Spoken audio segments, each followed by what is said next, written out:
वैसे तो कहा जाता है कि भगवान ने किसी को गरीब नहीं बनाया, हर किसी को इतना जरूर दिया है कि वो अपना जीवन यापन कर सके। और अगर किसी को जरूरत से कम भी दिया है तो उसके लिए ऊपर वाला कुछ ना कुछ ऐसा इंतजाम कर देता है कि उसका जीवन चलता जाता है। हम अक्सर दूसरों के धन को देखकर अपनी अमीरी और गरीबी का अंदाजा लगाते हैं। हमारे पास 10 रुपए हैं और सामने वाले के पास 100 हैं तो हम खुद की नजरों में गरीब हो जाते हैं और दूसरा व्यक्ति अमीर। हम ये नहीं सोचते कि 100 कमाने वाला मेहनत कितनी कर रहा है, उसकी जरूरतें कैसी है। हम बस दूसरे के धन को देखते हैं और अपनी राय बना लेते हैं। आज की इस गौतम बुद्ध की प्रेरणादायक कहानी के जरिए आप जानेंगे कि भगवान बुद्ध के अनुसार एक अमीर और धनवान व्यक्ति कौन होता है। साथ ही आप समझेंगे कि क्यों गौतम बुद्ध हर व्यक्ति को धनवान कहते थे।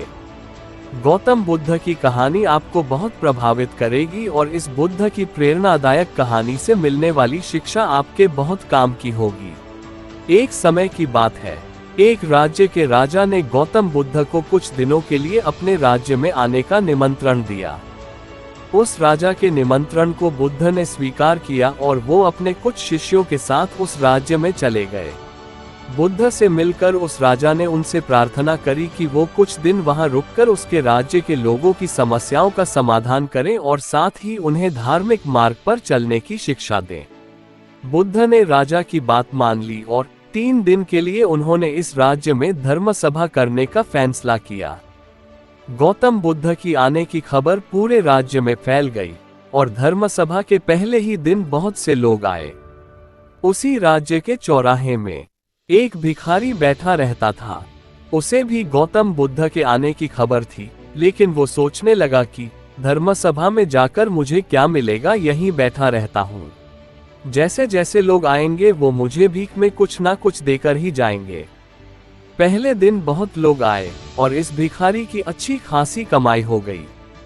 अगले दिन फिर वही सिलसिला चला। भीख मांगने के साथ साथ भिखारी ने ये भी देखा कि धर्म सभा में जाते वक्त लोग दुखी और उदास से होकर जा रहे हैं और उसे कुछ देकर भी नहीं जाते। जब वो बुद्ध से मिलकर वापस आते हैं तो काफी खुश दिखते हैं और खुशी खुशी भीख भी देकर जाते हैं। यही सोचते सोचते दूसरा दिन भी निकल गया। तीसरे दिन बहुत कम लोग आए तो भिखारी परेशान हो गया। उसकी कमाई नहीं हुई।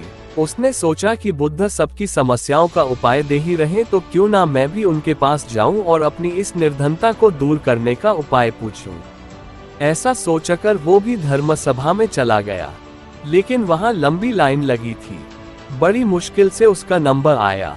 बुद्ध के पास पहुंचकर उसने प्रणाम किया और बोला, भगवान, इस गांव में सभी लोग खुश हैं और सभी धन सुविधा से संपन्न हैं, फिर मैं ही निर्धन क्यों हूँ। उस भिखारी को देखकर भगवान बुद्ध बोले, तुम निर्धन इसलिए हो क्योंकि तुम हमेशा दूसरों से मांगते रहते हो लेकिन कभी किसी को कुछ देते नहीं। तुम सोचते हो कि लोग तुम्हें भीख में बहुत पैसे दें लेकिन बदले में तुम किसी को कुछ देना नहीं चाहते। ऐसा सुनकर वो भिखारी बड़ी हैरानी से बोला, भगवान, मैं क्या लोगों को कुछ दूंगा, मेरा तो खुद का गुजारा भीख मांग कर चलता है, मेरे पास देने को है ही क्या। बुद्ध कुछ देर के लिए मौन हो गए और थोड़ा देर रुकने के बाद बोले, तुम बहुत मूर्ख हो।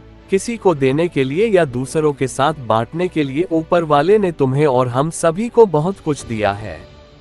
मुस्कुराहट दी है जिसे तुम दूसरों के साथ बांटकर उनमें आशा और उम्मीद जगा सकते हो।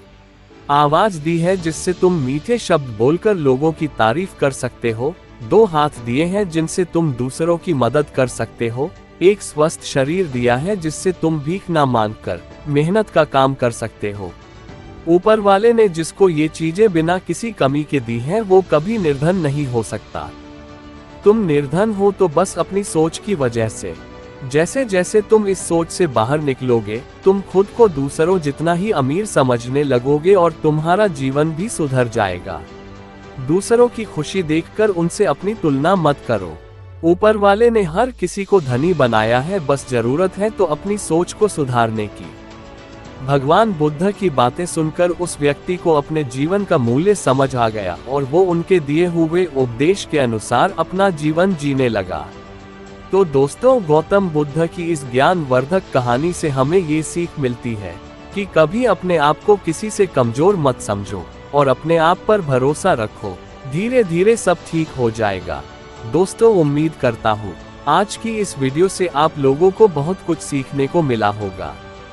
अगर वीडियो अच्छा लगा हो तो वीडियो को एक लाइक जरूर करना, और अगर हमारे चैनल पर पहली बार आए हैं तो चैनल को सब्सक्राइब जरूर कर लेना। मिलते हैं ऐसी ही एक और ज्ञानवर्धक कहानी के साथ, तब तक के लिए धन्यवाद।